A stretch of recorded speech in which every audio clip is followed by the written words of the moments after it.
Hi my friend, in this video we're going to be making house music drums inspired by Carroll and Hot Since 82's song Preach.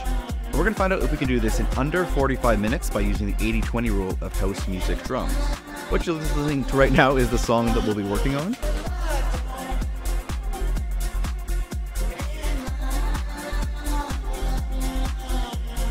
And what you're looking at right now is the Ableton project file that we'll be working on. In particular, we're going to focus on this group right here, this drum group. And we're going to go in order of the layers that I actually built them out when originally creating this so that you can follow along with your own productions. Make sure you stick around to the end of the video because we'll be doing a full recap of the 80-20 rule so that you can apply everything that you're learning here to your actual own music. Because all in all, it only took about 30, maybe 40 minutes for me to recreate the drums for this. And if we pull back, and you can see it's been fully arranged, mastered, mixed, ready to go. So it's ready to be DJ'd in sets or sent out to labels. And this only took about 5, maybe 6 hours for me to complete. So finishing songs faster, just like this, is something you'd like help with. I've also made you a free bundle of samples, templates, and special bonuses that I use to completely finish one song like this every single week. Just visit the link that's on screen now or in the description to grab the ultimate song finishing toolkit for free. And if you'd like to take things to the next level, you can also find a link to this video's project files in the description as well. With that said, let's jump into this. Alright. So when it comes to the drums for this one of the first things that I do like normal is I make sure that I actually have the reference track in the Ableton project file here. So I've dropped in the song Preach in here and I have it on this track here. I've turned it off and I've mapped the S key so I can flick back and forth. Just like that. So I can flick back and forth as I'm making all my production choices. So first let's take a look at the kick. That's usually where I start things off. So right here is a look at the pattern. It's just the classic 4 on the floor. I'll stop yapping for a bit so you can kind of listen to the kick. And when it comes to the sound design, what I did here is the trick that I've usually been doing. So I found a little spot in the track where the kick is by itself and then went ahead and you can consolidate it. And then once you consolidate it, you can press show in browser. And then once you see in the browser, you can click this little similar sound button and it'll show you a bunch of kick sounds that are similar to the kick in the actual song that you're referencing. So what I did was then I dropped them all into some of my favorite ones into this Ableton drum rack right here, and ended up with this 2 kicks that I like, but the main one I ended up using was this one called Kick Gun from Rocket Powered Sound, who also are sponsoring this video, so thanks to them. And then once that was in there, what I did was layered it up in 2 ways, or in 1 way. So I have the main kick playing, and then I also have this on this R kick here. And so what this is I actually grabbed the consolidated file, well the name's all weird, dropped it in here, and then played with the filter envelope a little bit, and brought down the filter frequency as a way to kind of remove some of the higher end elements that are in the like hi-hat and that kind of stuff. So it's kind of isolate the kick a little bit. And then dropped an EQ8 on it to get rid of a bunch of the low end because I wanted a lot of the body to be coming from the actual high quality one-shot sample. And then just blended it in a little bit to taste so that this way I kind of have the body of the one-shot and the kind of high end and some of the character actually coming from the sample from the tune. Then what I did is I ran it into this drum bus, which I've been liking a lot lately. It's a nice way to kind of fill out the sound a little bit. So just have a listen with it off. And then with it on. So it adds quite a bit of body and fullness to the character, some saturation and this boom that you can dial in to kind of make the kick sound a little bit fuller. So it adds this almost like sub boominess. If you're listening with headphones, you could probably hear as I dialed that in. And then I just brought the dry wet back a little bit. Main thing here is while doing this, flicking back and forth between the reference and your track, trying to get the sound as similar as possible and trying to get the fullness and basically just the volume as close as possible. That's really going to be a really big tip there, getting your drums to sound proper and your mixes to sound proper, just leveling against the reference track. Then the next element I added in was the snare, so let's take a look and listen to this.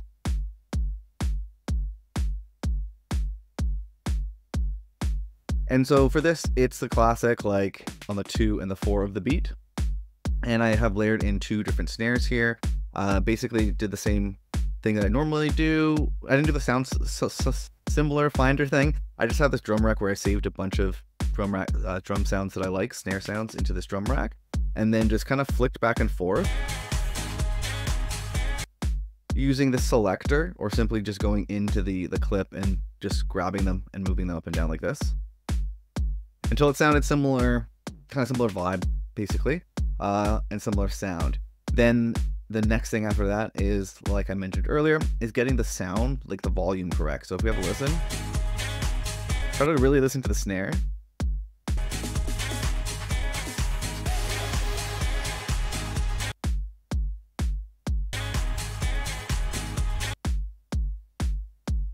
And that's kind of how I like to do the referencing, trying to flick it back and forth almost in time so you can almost imagine your snare in this instance as if it was actually in the track.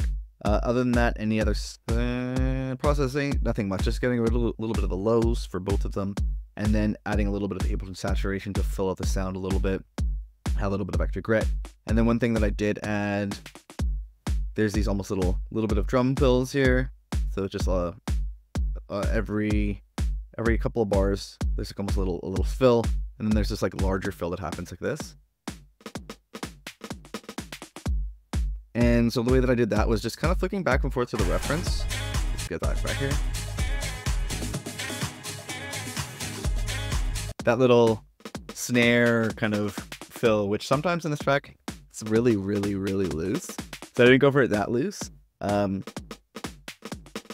Just kind of played it in like that. And then what I also did here was the little cool like flam trick. So you just grab one of these snare rolls, and then if you go over to, I think it's here, you go to this knob here, and then you go to ornament, and you can press either flam or grace notes. And if you have a look at that, it'll isolate it and it adds a little like flam, which is a cool way to kind of make it actually seem like a proper drummer actually did it. It adds a little bit of like flair and characteristic to the drum part. Really useful on snares, and you could probably use that to a good effect on hi-hats as well. With that said, let's move on to the rest of the elements, which the next thing I added was these hi-hats.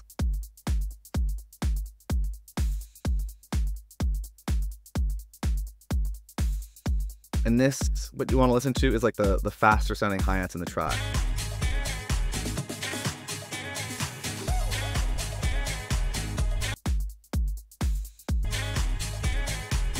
You know what, actually too, you can really hear that in this more of the intro, so let's have a listen here.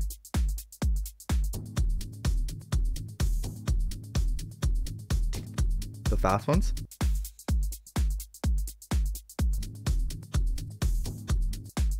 That's what I was trying to emulate right there. And so basically just, I believe this might be 16th notes, and then I layered up two different sounds. For some reason it was having a hard time kind of getting the exact sound, and a lot of the trick here was, I think in the preach tune, everything sounds a lot more classic. A lot of like every little step I was making everything sound a little bit more modern, but that's kind of just how the direction it went for me. And then there's also on the on like the 1 and 2, there's another hat being layered up right here, and then I added in this like little ride and open hat sound. And basically it's a little bit of a little tricks going on here. If I can get to it here, what I'm playing with is the random pan, which is really cool. It can move the sample in the stereo panorama a little bit. Something fun to play with. And that way that little weird almost open hat ride fill is kind of moving around the panorama, and it is in a different place each time. It's a cool way to get some movement and just make things sound a little bit more weird and interesting. In terms of any of the processing here, let's have a look. Just removing some of the lows, not doing too much, just a little bit of Ableton saturation to increase the kind of fullness, add a little bit of grit to the sound. Main thing though, again, is trying to get the right pattern, then selecting the right sound, or as close to a sound as you can to the reference, and then the volume by flicking back and forth. Get up to here. That in the reference, the hi-hat is a lot quieter. And ultimately, you want to use it as a reference, but you want to, at least in my opinion, you want to start taking liberties throughout the track, finding ways to make yours sound a little bit more unique and different. You want to be inspired by the reference track, not fully recreate it as a carbon clone. This way you can actually do something with it and release it, which I'll be dropping this, or if I haven't already dropped out something on the YouTube, I will be doing that. And the next thing that I added in was this tom here. Let me bring up the volume.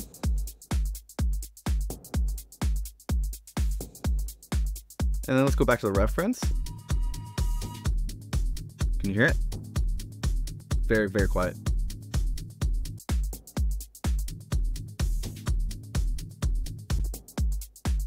Yeah, it's like a tom with like a bit of reverb on it, basically is what I was hearing. So very subtle stuff. I ended up layering a couple different tom sounds together, kind of playing at different hits to kind of make it sound a little bit different. Like these are moving slightly throughout the pattern. I'm going to solo it out for a bit.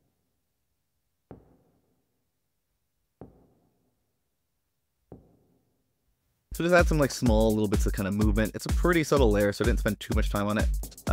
Any processing here, just removing some of the lows, and I have the I have an LFO on the high end of the filter here, the low pass filter, slowly moving things so that it's kind of making that tom sound louder and more pushed back and at different points of the song. Again, a way to kind of create some movement in a subtle, nice way. Throw on this high reverb here. I think I just had the default setting and then just adjusted the decay a little bit so it sounded like it was the sound of the reverb ends in time for the next hit to come. Is essentially how I kind of dial that in by ear. And then it's just at a 50% dry wet level. This is that LFO that is moving this low pass filter here. And then that's really about it. Main thing again is flicking back and forth, trying to get the volume somewhat to the reference and then kind of adjust the taste from there. The next bits that were added, just a couple more things here, were these claps. Let's jump over to this point in the song.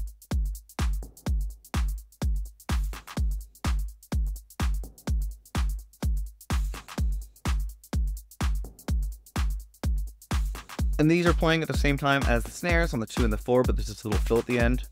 And see if you can kind of hear it in the reference.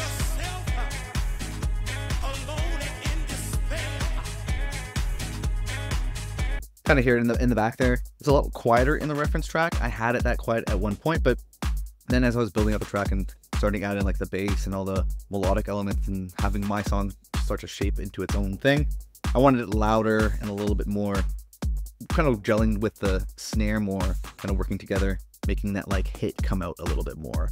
The way that I chose the sound was very similar to how I chose the snare sound. So I also have this rack here. You can get access to all this in the project files, of course, but just a bunch of claps that I really like that I use very frequently. I'd recommend doing something like this in your own, projects as well. Kind of build out your clap rack, build out your snare rack of sounds that you're going to use quite regularly and kind of add them to your productions often. It kind of helps you build an identity and also makes things a lot easier. So you're not going through 1,000 claps every time. You can just go through your favorites. So same idea. You can use the selector to adjust the clap. Just like that. Or if you don't want to set it up like that, you can just go in here, Command A, and then move it up and down as you're flicking back and forth between the reference.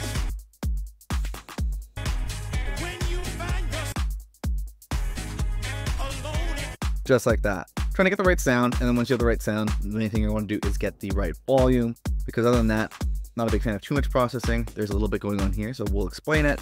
This is the standard channel that I have on all my tracks. Main thing is getting rid of some of the lows so it's not interfering with the kick or the bass, anything like that. I do like doing some transient shaping quite a bit. In this instance, I'm bringing out the sustain so that clap is kind of ringing out a little longer, kind of how I was hearing it in the reference track. So I use that trick. What this is the free kilohertz transient shaper, and what I've just done is mapped the core knobs to an Ableton rack, so you don't have to open up the VST every time and all that kind of stuff. It's just quickly moving, mixing as you go. Then a little bit of one knob saturation. I did go through this a bit, but I'll show you. It's actually just the Ableton saturator. Again, same thing, just mapped the important knob to an Ableton rack so I can just dial things in by ear and then move on. Point of the saturation here is to fill out the sound a little bit more, add a little bit of that grit.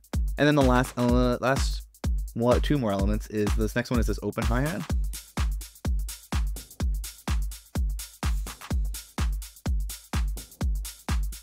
And so as you can see, it's the offbeat kind of classic hi-hat position for something like this. And what I've done here is I've layered in 3 different sounds. So let me just kind of like show you them one by one, because I think the first one that, oh wait, I'm deleting them, whoopsies. If you highlight and press 0, it'll turn it off. A little tip for you there. So the first one I added was this one. No, sorry, the first one I added was, oh my god. The first one I was freaking added was this one. Major struggles here. There we go. I don't know why, there we go. Frick, that was annoying. We're back. The first one I added was this one. And so let's listen to the reference.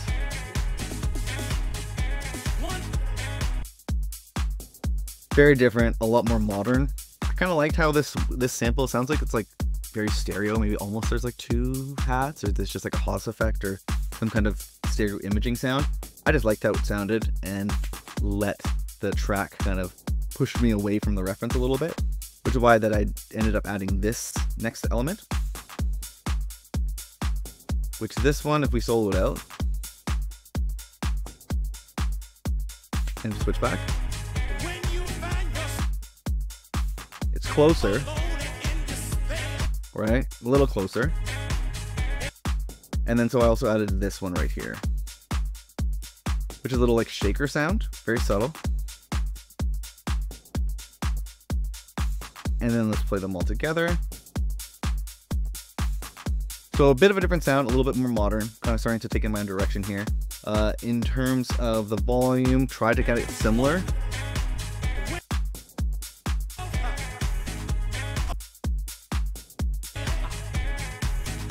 As close as you can. Definitely the further away that your sound is, like the sample or the sound design or whatever, the harder it can be. So you have to kind of listen to the element as much as you can and like try to dial it in as best as you can.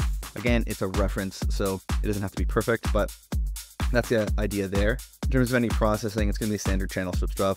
Removing some of the lows. In this case, we're bringing the sustain in a bit, so trying to tighten it up so it just sounds a little tighter. And then the last thing that I did add here was this ride sound. So we listen to the reference. Almost on like the left-hand side. You can hear almost like that like longer sustained sound, which I'm hearing this. And then if you listen to the reference,